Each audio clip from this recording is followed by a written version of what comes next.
Good. So, for those of you who haven't done any of this, my number one message from today I want you to take away is that if Carla can do it, I can do it. All right? Because I really feel that way. And I have done all of these. If I can do it, you can do it. All right? Sometimes you just got to have the toys. I mean, you have to have the tools. And we'll talk about the tools when we get to that. But I think from my experience, probably freezing, as you know, there were a few hands that went up for freezing. That is usually a go-to method for our time. I am a busy mother of two. I work full time. My husband works, and freezing to me is easier. And then drying, it's fabulous. It has some really good characteristics for the product, but drying takes time. And usually people don't want to heat up their house for a long period of time using their oven, so they may use a dehydrator. And then finally, canning, which is probably the most intimidating of the three methods we're going to talk about today. But like I said, you've got to have the tools. And do not let it intimidate you, because again, if I can do it, you can do it. All right? And I will try to get some resources, give you some information about websites, as well as some classes in the area. And I know this year we did not offer a hands-on tomato canning college, but perhaps we can do that in the future. And not to get off the subject of tomatoes, but just to introduce myself a little more, I was an extension agent in Cannon County, Woodbury, Tennessee, and I've transferred in January. So with that, being a new agent to the county, I just did not pull off that hands-on canning class this year. I had intended, if you heard on the website, to do a hands-on class at MTSU, and MTSU is remodeling their lab. So that just didn't happen this year, but look for it next year, because I have high hopes to get that done next year.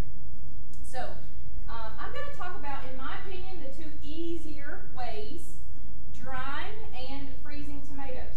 So for drying tomatoes, again, super easy if you have a dehydrator especially.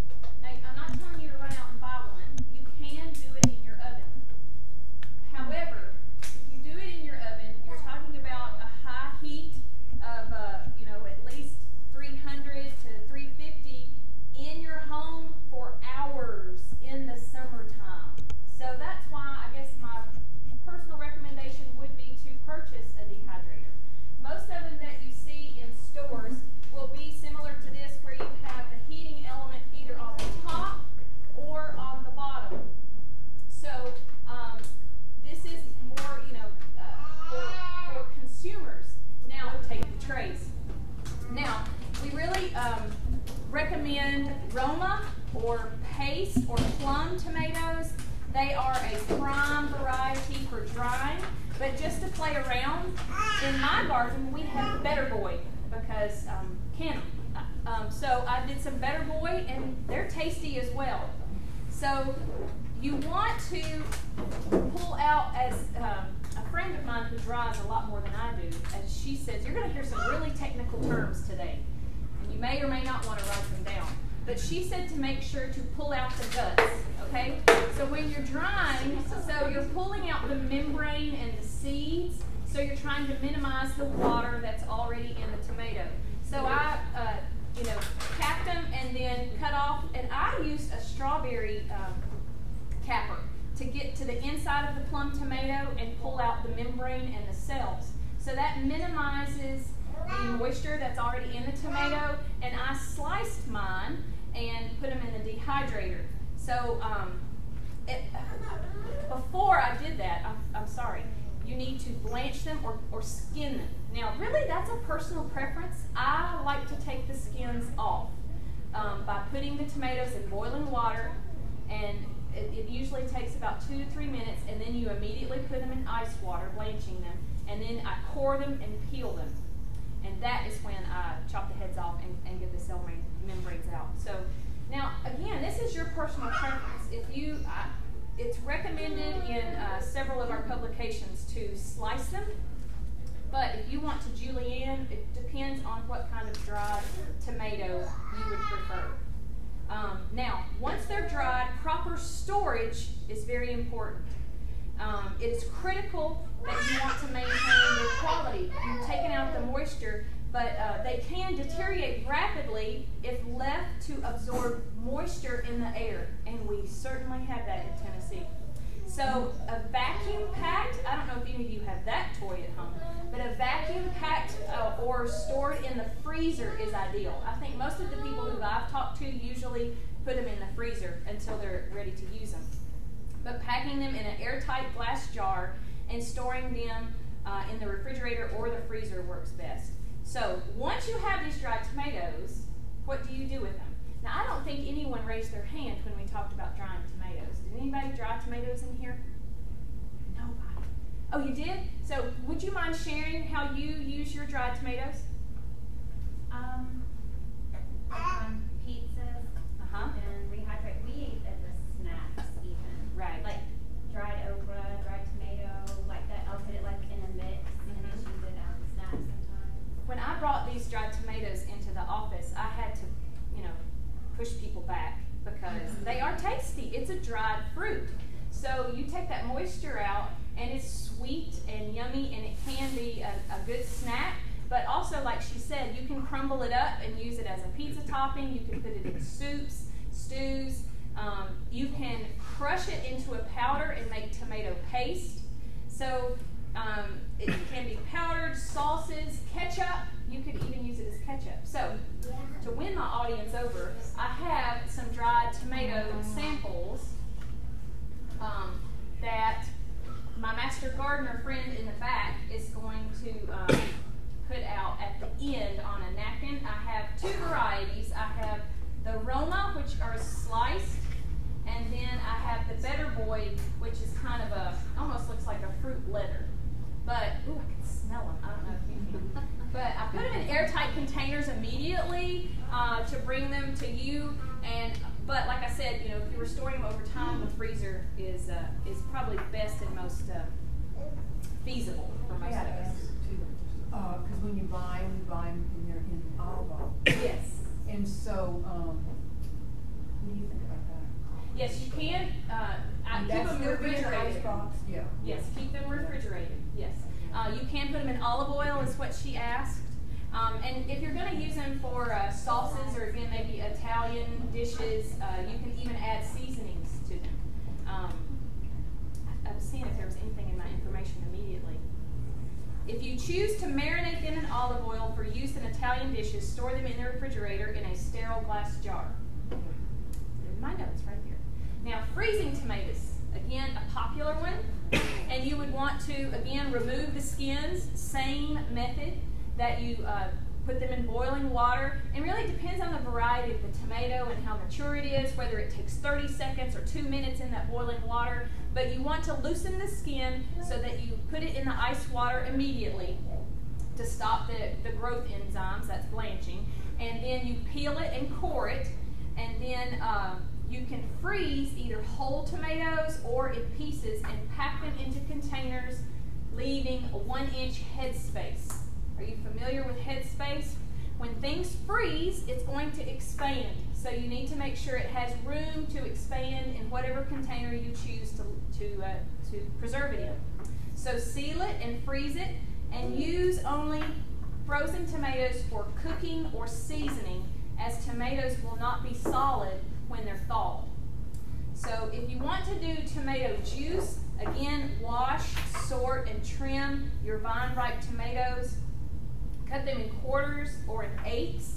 You should simmer them for 5 to 10 minutes and press them through a sieve or a food mill. If desired, you can season the tomatoes with salt to each quart of juice and pour the containers, leaving headspace again, even with the juice. So how do you store your fresh tomatoes? Like when you bring them in from the garden, where are you putting your tomatoes? Yes, I put mine in a box in the bottom of my pantry where it's cool and dark, and so I can get to them. Very good. And And this is a very personal question. Shoulders up or shoulders down? When you put your tomatoes out, most people tend to put the blossom end up. And even when they're selling them, they like to do that. You do? You put the blossom end up? Because sometimes people think that's just prettier to see the blossom end up, and it's usually redder. Now, it's kind of like tomatoes and tomatoes, I guess.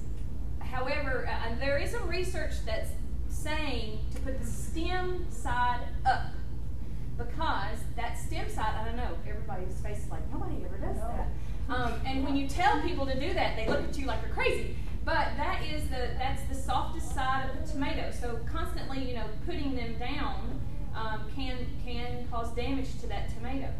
So, but it's kind of, people get a little set in their ways, and that's almost a good segue to talk about canning tomatoes. So, some of you said that you canned tomatoes, and it's time. I was at a store yesterday getting some equipment, and they're like, man, is something going on that, we're selling a lot of these? I said, they're in. It's in. When your garden is in, you have got to make time to put it up. And these are the crown jewels, I think, tomatoes especially, of your garden. So when they're in, you have to just put them away.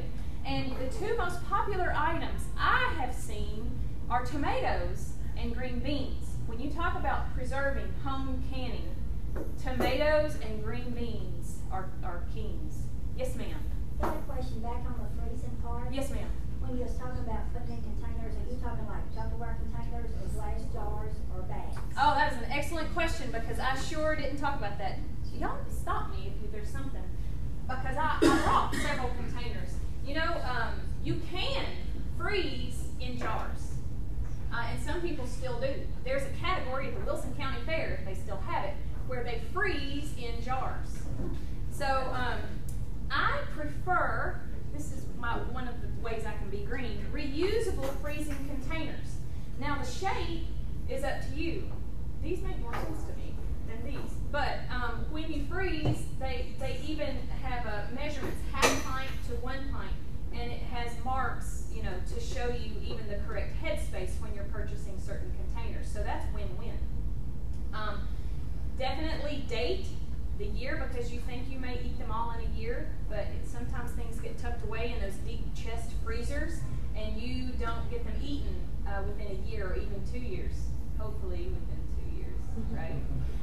But you might even put the variety of the tomato. You can use a wax pencil that wipes off, or some other, there's some other writing utensils that may help you to reuse those, or else label them for sure. Now another, this is a friend of mine has put in uses wax paper. This is just wax paper, and that helps the ice from forming on top there. Another little helpful hint. All right, and then of course you have the bags, freezer bags. Make sure you are freezing in freezer quality bags, not just storage bags. And I freeze in quantities that I will immediately use. If you have a large family, your container probably needs to be bigger than this. It just depends, freeze in feasible sizes for what you're going to use it for when it comes out. So, canning. Do not be afraid. So many people are intimidated by it, and I've got to, a little testimonial about, I am an extension agent, and this is my job to know this. But when you can tomatoes at home, you have to want to do it. You have to want to. It's almost like a hobby. And I get it. I get why people want to do it, because when your garden comes in and you have all those fabulous tomatoes, you want to do something with it. And to me personally, and to all you who want to learn to can, obviously, canning is the best way to do it, to preserve the flavor that you want to capture from the summer, so you can put it in your soups and stews in the winter, or whatever you're doing with your tomatoes. That's why tomato canning is one of the top 2 that I see in this area. And when I say when I see in this area, I judge fairs a lot. Coffee, Warren, and Wilson, and whoever calls me, DeKalb. And those 2 classes, if you'll look at county fairs, those 2 classes all So, you know, you're not the only one who thinks canning tomatoes would be the best method. So, there you go. Good to know. But what you need to know is you do have to have certain tools.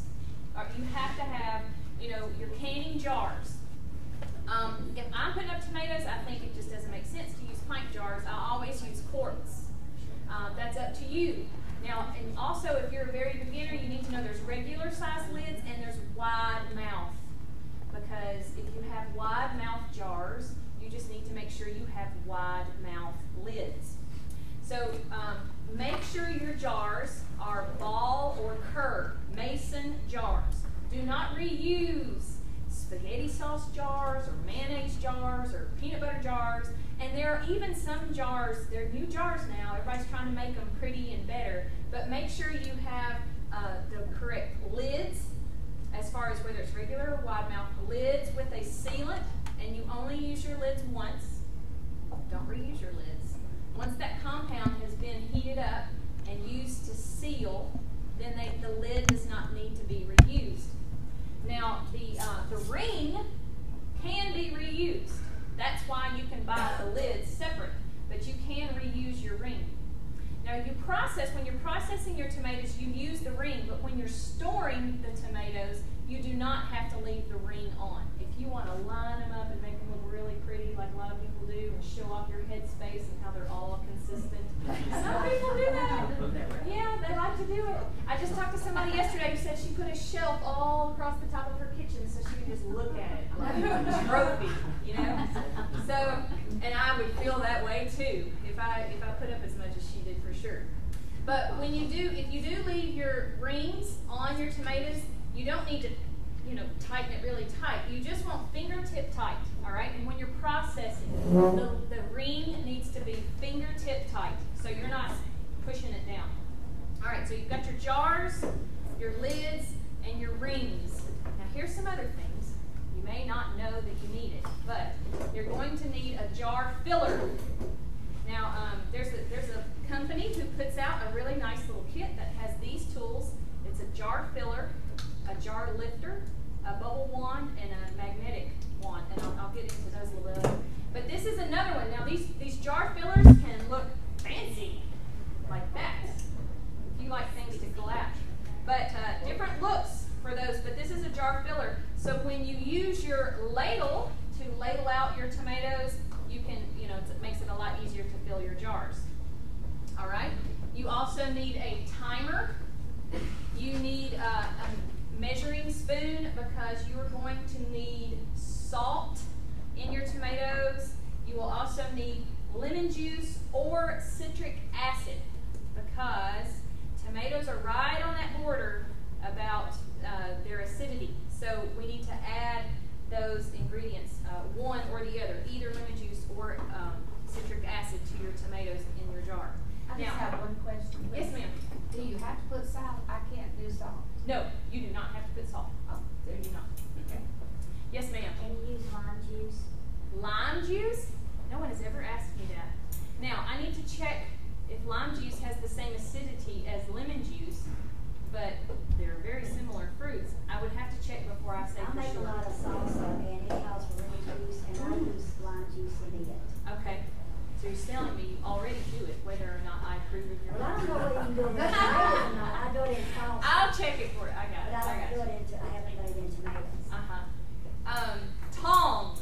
And I want you to notice these especially because I heat my jars after washing them and I heat them in the oven. And so I keep them warm in the oven while I'm, you know, cooking the tomatoes and whatever. So I use these tongs to, I have some extra jars over here.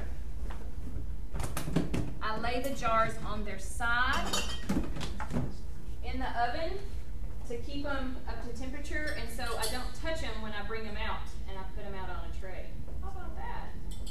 Again, no extra cost for the class for that. So, now some other toys. The jar lifter, which this one comes in a packet, so you catch it under, all right? And so I bought several jar lifters because they can just look really funny. Like here's another one that has a spring, you know, spring loaded.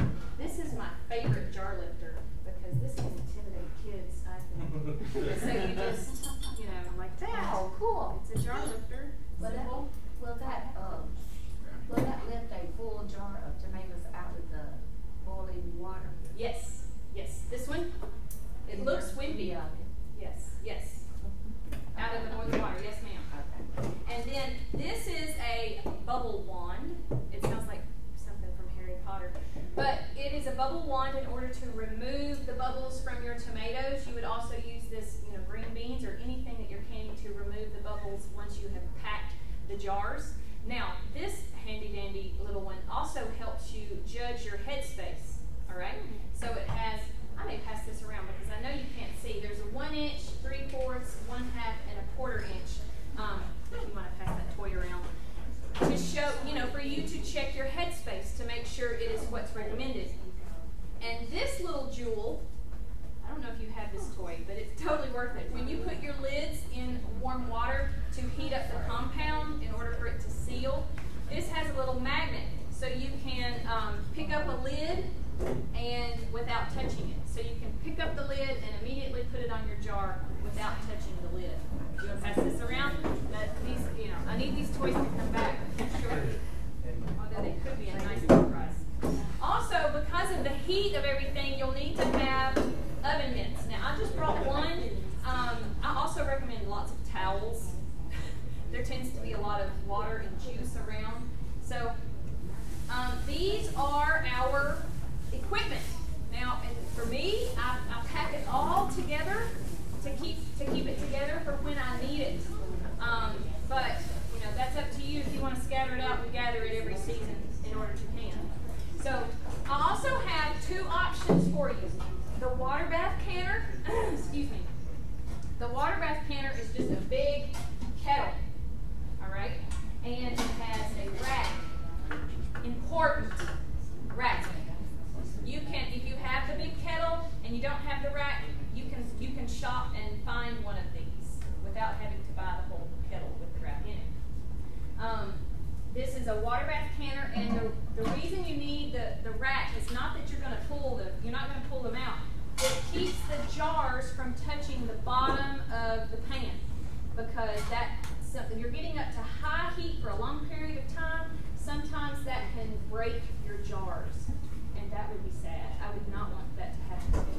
So the rack keeps the jars from touching the bottom of the pan. And also some racks come where you can put the jars in certain sections so the jars don't touch each other. So ideally you don't want the jars to touch each other while they're in the container as well.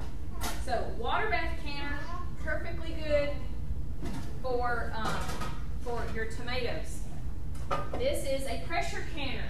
And some people find these a little more intimidating. I'm just all over the place. You're doing great though, right? Okay.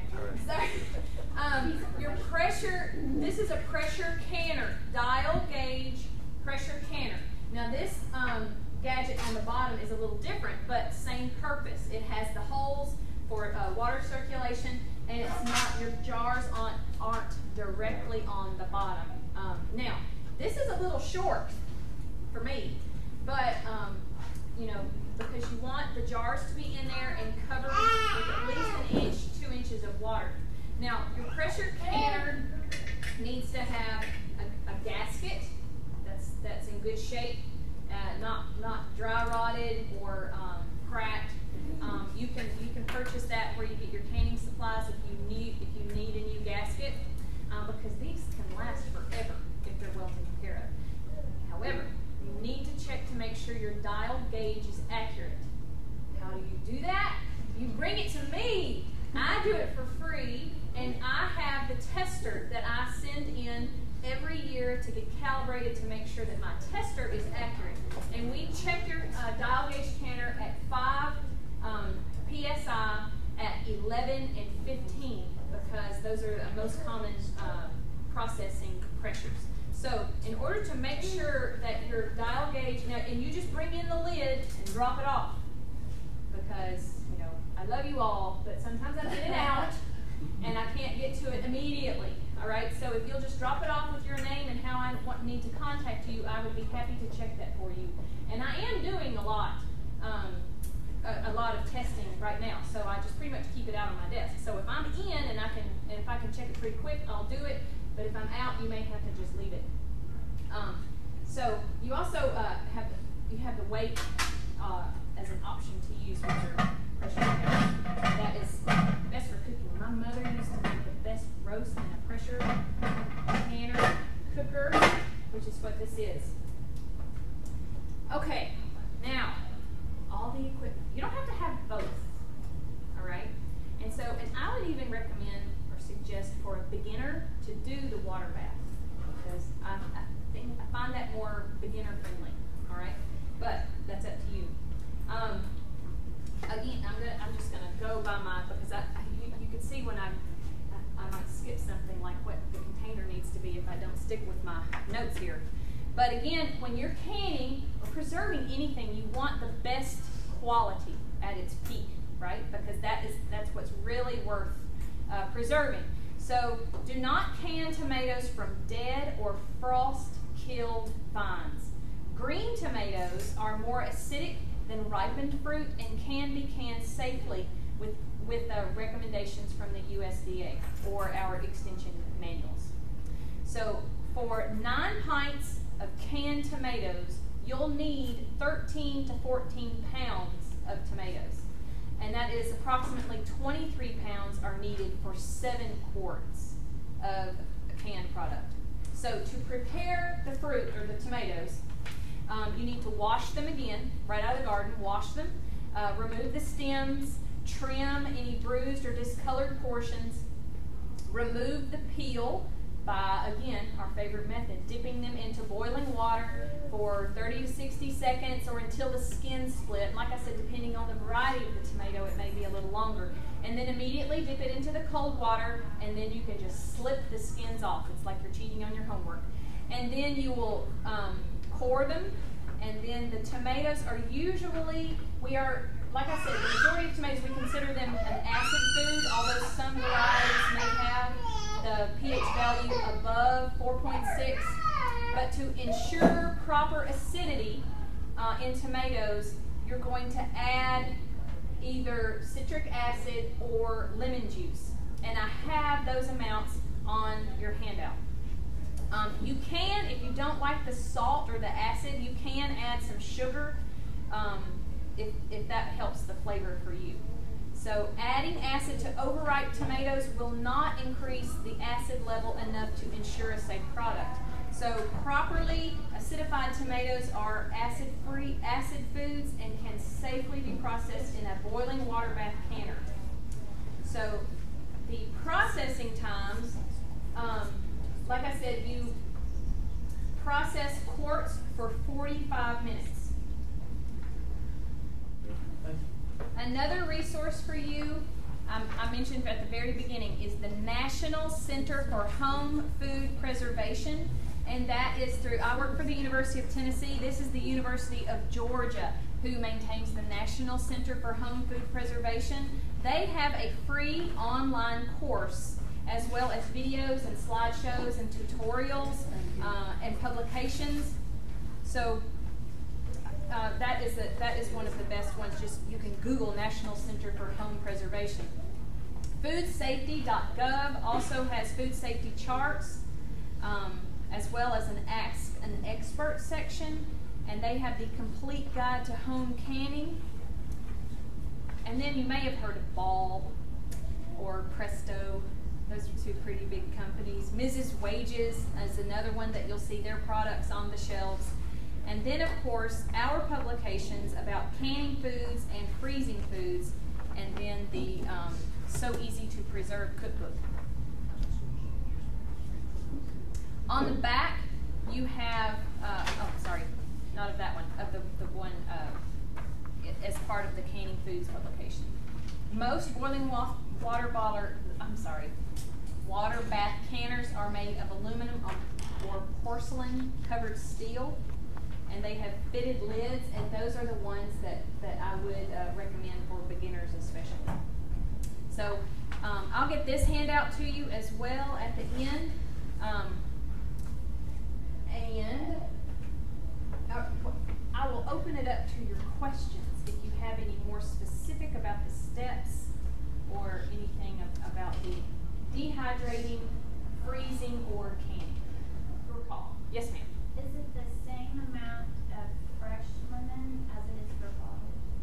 Ooh, good question. Because I've used fresh lemon, and last year I was unsure, and so I was like worried about the acidity, so I put just a little bit of citric acid and the lemon, and it did not, when I opened the tomatoes and used them, I think the combination of the two acids made a weird taste in my tomatoes. Oh. They're still alive, they're fine, you know, but it didn't taste quite right, but I prefer the taste of real lemon over bottled lemon, so I didn't know if it was the same amount. Right. Her question was about using real lemon juice from real lemons versus bottled lemon juice, and it would be the same amount of real lemon juice versus bottled lemon juice. And as far as the taste, and I love your comment about, and we still survived. And so, because for some people that's how they feel about canning. This is like your form of bungee jumping, isn't it? Like, I'm going to go home and I'm going to eat some home canned food, okay? So some people like to skydive, but we home can. And if you do it, I mean, if you do it correctly, that's like, have no fear. Follow, tested recipes. And I say that again because we have so many options for finding canning recipes. Pinterest and grandma and, wherever. Love your grandmas. But it is, you need to make sure that you're using safe, tested recipes and procedures. And make sure you get your dial gauge canners tested. Yes, ma'am. Can you dehydrate cherry tomatoes? Can you dehydrate cherry tomatoes? Yes, ma'am, you can. Yes. And use them in soups and salads or what You take the skin off. Well, that's a personal preference. See, you don't have to remove the skin. We recommend removing the skin in what I've read, but some people do not remove skins when they dehydrate. Do you still cut them or leave them whole? Again, that's a preference. Now, if you cut them, they're going to dry faster. If you cut them and get rid of the seeds and the membranes inside, they're going to dry faster. But it depends on the product that you want to have at the end. Yes, ma'am. What about if you're freezing cherry tomatoes, do you have to remove? That's an excellent question. I would not remove the skin, and I would put them out on a jelly roll pan, not a cookie sheet, it's flat and they'll roll everywhere, but a jelly roll pan, and freeze them, flash freeze them, and then once they're frozen and hard like marbles, then put them in a freezer bag or a freezer container. So you don't have to skin your frozen tomatoes? It's a personal preference. They need to be washed and dried. Yeah. Yes, sir. I read a quick article that stated that as far as limes versus lemons, limes tend to be slightly more acidic, but they also contain different acids, malic acid included in there. That's why I need to check your lime juice question. But I know her, so I can get back with her. Yes, ma'am. I just wanted to say on the buying lemon juice, that in that form, so to speak, rather than juicing yourself, that there's a brand you find in the freezer section. I'm tell you, it's a minute made. But anyway, it's actually frozen, and I can say it. You can. But it's frozen lemon juice, so it's the real thing. It's the real thing, as opposed to just like the real lemon like that. So, anyway. It's kind of like a fine line. We can use name brands when it's a reference that people will know, but we can't endorse. Do you know what I mean? So, and that's good for you because, we can't be bought if that gives you reassurance. So, all right. If there aren't any, I would be happy to take individual questions, situation, kind of stuff, and that's kind of what I do on a daily basis. People call and they'll say, something didn't seal, or, something is fermented and exploded in my kitchen. Yikes. So, I have a door prize to wind it down, and Everyone got a ticket. did everyone get a